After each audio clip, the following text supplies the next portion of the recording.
दोस्तों EPS 75 pension धारकों के लिए सबसे खास दिन है आज का। क्यों खास है ये भी हम लोग बात करेंगे और साथ ही साथ में ये भी मैं आपको बताऊंगा कि ईपीएस 75 पेंशन धारकों के लिए एक दो तीन नहीं बल्कि चार महत्वपूर्ण अपडेट सामने निकल के हैं। सारे जितने भी अपडेट हैं सभी अपडेट को प्रूफ के साथ में मैं आप लोगों के साथ में साझा करूंगा और यह भी मैं आपको बताऊंगा कि मैंने बोला था जो वो बातें सच हो रही हैं। ईपीएस 75 पेंशन धारकों की पेंशन वृद्धि को लेकर सबसे महत्वपूर्ण अपडेट सामने निकल के आ रहे हैं। दोनों अपडेटों पर हम लोग बात करेंगे। पहले नंबर पे मिनिमम पेंशन, दूसरा नंबर पे हायर पेंशन और साथ ही साथ में जो 1 नवंबर की बात थी उसके ऊपर भी बात करेंगे और साथ ही साथ में बैठक जो हुई है उस बैठक के ऊपर भी बात करेंगे। कार्यकारी समिति की जो बैठक हुई है उस बैठक के ऊपर और साथ ही साथ में इसके ऊपर भी बात करेंगे जो आगामी सीबीटी की बैठक होने वाली है उस सीबीटी की बैठक में क्या होगा और साथ ही साथ में सीबीटी की बैठक में एजेंडा क्या है, यानी कि किस एजेंडे के तहत ईपीएस 75 पेंशन धारकों को पेंशन की राशि मुहैया कराई जाएगी उसके ऊपर भी बात करेंगे। वीडियो थोड़ा सा लंबा हो सकता है लेकिन दोस्तों शुरू से लेकर लास्ट तक अगर आप वीडियो को देखते हैं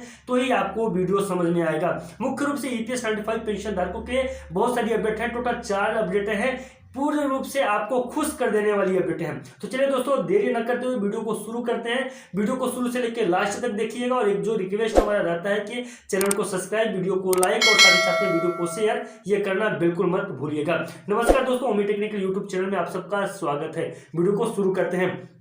तो जो पहले नंबर पे है कि ईपीएस 75 पेंशन धारकों को पेंशन वृद्धि के लिए कार्यकारी समिति की बैठक 27 अक्टूबर को संपन्न हो चुकी है। अब 27 अक्टूबर को जो कार्यकारी समिति की बैठक हुई थी उसमें निष्कर्ष क्या निकला है इसको थोड़ा सा हम लोग पहले जान लेते हैं। सबसे पहले तो यह समझ लीजिए कि सबसे ज्यादा ईपीएस 75 पेंशन धारकों को उच्च पेंशन के लिए जो तो सरकार इस समय जितना जल्दी हो सकता है या ईपीएफओ जितना जल्दी हो सकता है उतना जल्दी उच्च पेंशनर्स को पेंशन की राशि मुहैया करवाने पर लगा हुआ है, यानी कि जितना जल्दी हो सके उतना जल्दी को जारी कर ईपीएस 95 पेंशन धारकों को पेंशन की राशि मुहैया करा दे।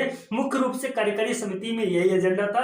साथ ही साथ में मिनिमम पेंशन को लेकर भी कार्यकारी समिति में बातें हुई जिसमें ईपीएस 95 पेंशन धारकों के मिनिमम पेंशन को लेकर एक बार फिर से उसमें संशोधन की आवश्यकता जो तो पड़ चुकी है और एक बार फिर से संशोधन हो रहा है। यह संशोधन आगामी सीबीटी की बैठक में जो तो सामने रखा जाएगा और ईपीएस 95 पेंशन धारकों को क्या पेंशन की राशि मिलेगी, कितनी पेंशन की राशि मिलेगी, कितने चरणों में पेंशन की राशि मिलेगी, इस पे जो तो बातें की जाएंगी।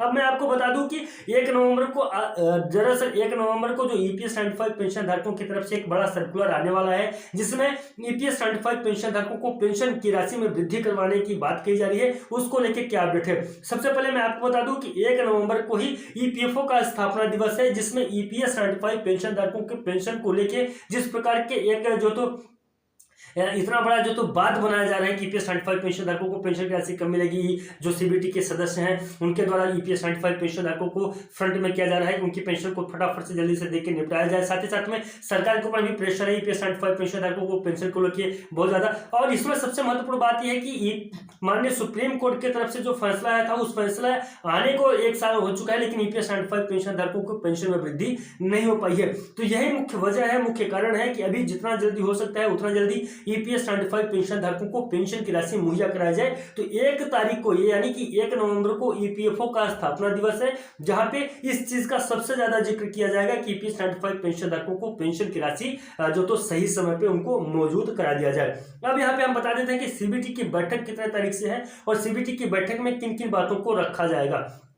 सबसे पहले तो 31 अक्टूबर को सीबीटी की बैठक है, यानी कि कल के डेट में सीबीटी की बैठक होगी और सीबीटी की बैठक में मिनिमम पेंशन और जो तो उच्च पेंशन दोनों पे बातें होंगी और ईपीएस 75 पेंशन धारकों के लिए जो मुख्यतः उसमें है कि कितने चरण बनाए जाएंगे और सबसे पहले किनको पेंशन की राशि दी जाएगी। सबसे पहले तो मैं आप लोगों की जानकारी के लिए यहाँ पे बता दूं कि 17.49 लाख ईपीएस 75 पेंशन धारकों के फॉर्म को एक्सेप्ट कर लिया गया है। यह सबसे बड़ी खुशखबरी की बात है ईपीएस 75 पेंशन धारकों के लिए। जितने भी लोग हैं उच्च पेंशन के लिए आवेदन किए थे उसमें से 17.49 लाख ईपीएस 75 पेंशन धारकों के फॉर्म को एक्सेप्ट कर लिया गया है। जो ईपीएस 75 पेंशन धारकों के फॉर्म को सिलेक्ट किया गया है और यही आगामी 1 नवंबर से ईपीएस 75 पेंशन धारकों के द्वारा जो सर्कुलर जारी किया जाएगा उसी के आधार पर उनको उच्च पेंशन की राशि मुहैया होने लगेगी। तो ये आप समझ लीजिएगा जो कि 31 तारीख में इसका जो तो पूर्ण रूप से जो तो इसका समर्थन किया जाएगा और 31 तारीख को जो सीबीटी की बैठक होगी उसी 31 तारीख में इस पे जो तो क्या क्या मिलने वाला है, क्या क्या होगा उस पर जो तो जिक्र किया जाएगा,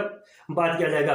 और जो ये सीबीटी की बैठक होगी इस सीबीटी की बैठक में न्यू श्रम और रोजगार मंत्रालय के समक्ष बैठक होगी जिसमें सीबीटी के और ईपीएफओ के शीर्ष निर्णय लिए जाएंगे ईपीएफओ के द्वारा और सीबीटी के द्वारा। जो तो शीर्ष निर्णय है वो शीर्ष निर्णय इसी सीबीटी के मीटिंग में लिए जाएंगे, यानी कि 31 अक्टूबर को। ये उसका एजेंडा है, ईपीएस 95 पेंशन धारकों के लिए जो एजेंडा है ये। बाकी और तो ईपीएफओ को किस प्रकार से बड़ा बनाना है, किस प्रकार से सही करना है, वो तो सारी बातें तो होगी ही। इसमें से मुख्य रूप से एक है परीक्षेप योजना को भी इसमें सम्मिलित किया गया है, उसके एजेंडे में सबसे महत्वपूर्ण ये चीजें थी। तो उसमें क्या चीजें हैं, जैसे परीक्षेप योजना की अगर बात करेंगे तो इनमें किन किन चीजों का जिक्र किया जाएगा। तो मुख्य रूप से इसमें जमीन, नए जमीन कहाँ से खरीदना है वो सारी चीज़ों का भी जिक्र किया जाएगा, और नए भवन बनाने से संबंधित है। साथ ही साथ में पुराने भवन हैं उनके कंस्ट्रक्शन है उसको सही तरीके से मरम्मत करवाने के संबंध में इसमें रखा जाएगा। तो ये तो बातें हैं एजेंडे की बात है, जो एजेंडे में यहाँ पे हम लोगों ने देखा। लेकिन मुख्य रूप से जो ये 4 अपडेट थे, चारों अपडेटों में 3 अपडेट ईपीएस 95 पेंशन धारकों के लिए हैं,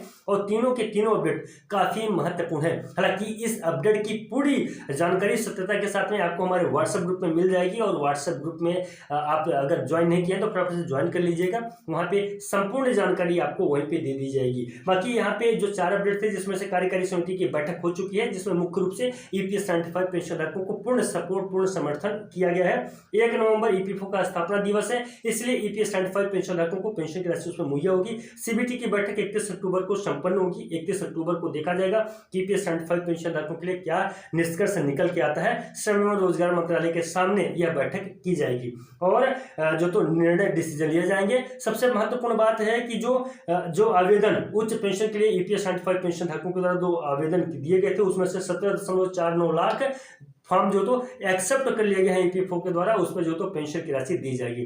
तो दोस्तों उम्मीद करता हूं कि पूरी वीडियो मैंने बहुत फास्ट तरीके से और बहुत वैल्यूबल जानकारी आप लोगों को दी है। तो फटाफट से मुझे दोबारा नहीं बोलना पड़ेगा आप लोगों को चैनल सब्सक्राइब करना है कि नहीं, क्योंकि आपको मालूम है कि कहाँ से आपको वैल्यूएबल इंफॉर्मेशन आपको मिलती है, सटीक जानकारी, सही जानकारी किस चैनल के माध्यम से आपको मिलती है। तो आप चैनल को खुद ब खुद सब्सक्राइब करेंगे, वीडियो को जितना ज्यादा हो सकता है उतना ज्यादा ईपीएस 95 पेंशन धारकों तक पहुंचाए। नमस्कार, जय हिंद, जय भारत।